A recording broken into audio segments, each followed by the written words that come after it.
How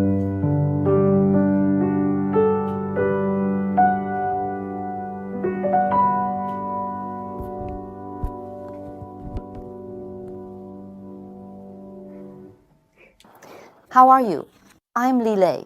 Recently, the topic of sexual harassment has been trending, and there have been several incidents of women standing up for their rights. So let's talk about this.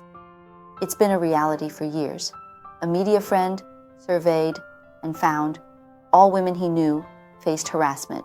He shared, feeling moved, admitting as a man, he couldn't empathize with women's situations. Why? Without exception, all have suffered varying degrees of sexual harassment. That day, he told us very emotionally that as a man, he actually did not empathize with the situation of the women around him. Why is that?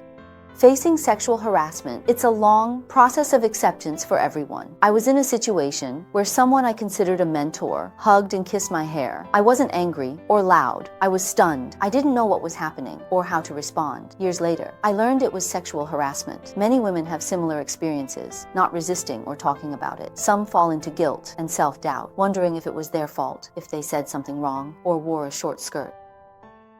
I didn't realize what was happening and didn't know how to deal with it. Wasn't until many years later that I learned there was a term for it: sexual harassment. I believe that many women may have similar experiences as mine, not daring to resist or even tell others when the incident happened. Some people will fall into heavy guilt and self-doubt after being harassed, thinking whether it is my fault, whether I said something that made her misunderstand, and whether I should not wear very short skirts. Well, I shouldn't have gone drinking with her that day, and I shouldn't have agreed to let her take me home, as if that meant making a commitment to her. In short, all these I shouldn't have thoughts can gradually trap a person in an unsolvable dilemma. Recently, Netflix released a highly rated show. In The Candidate, the Wavemaker, a female employee faces harassment from her male boss, who tells dirty jokes and touches her inappropriately. No action is taken due to lack of evidence. She leaves her job due to slander. The perpetrator faces no consequences. Pretending to casually touch your butt. These are clear acts of sexual harassment, but the male boss doesn't see it that way. He says she is overthinking. When she files a complaint, it goes nowhere because there are no witnesses or evidence. The male boss is unscathed, while the female employee is slandered. People ask, why is it him? Doesn't he have any fault at all? As the saying goes, a fly doesn't bite a seamless egg. Finally, this female employee had to leave a job she loved. So why is that? The perpetrator bears no responsibility, while the victim has to bear everything. In this incident, the male boss was safe and sound. The male boss was safe and sound, but the female employee was slandered and slandered. Everyone asked why it was him. Didn't she do anything wrong? We must have heard that flies don't bite seamless eggs. In the end, the female employee left her favorite job. Why did this happen? The perpetrator does not have to bear any responsibility, but the victim needs to bear everything. In this drama, the women acted very strong. When they encountered sexual harassment, they did not choose to escape, but actively fought back. However, the result was still not what they wanted. In real life, I believe that many women will think to themselves when watching this drama, "My God, she dared to do this." It is really amazing, because most women cannot speak out after being sexually harassed.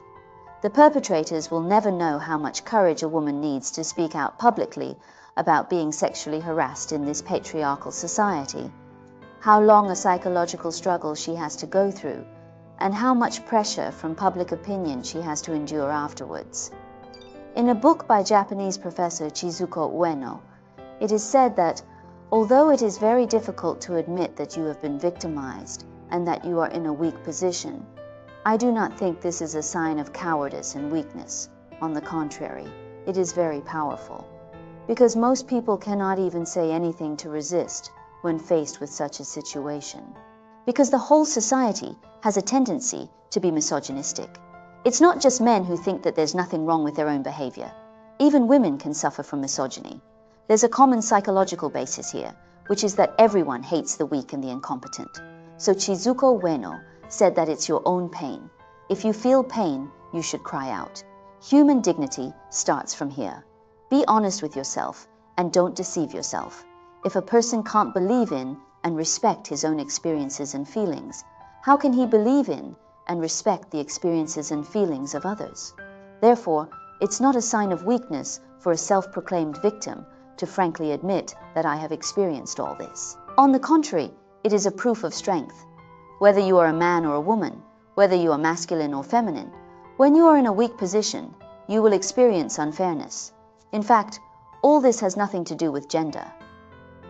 What should women do when they are in a weak position?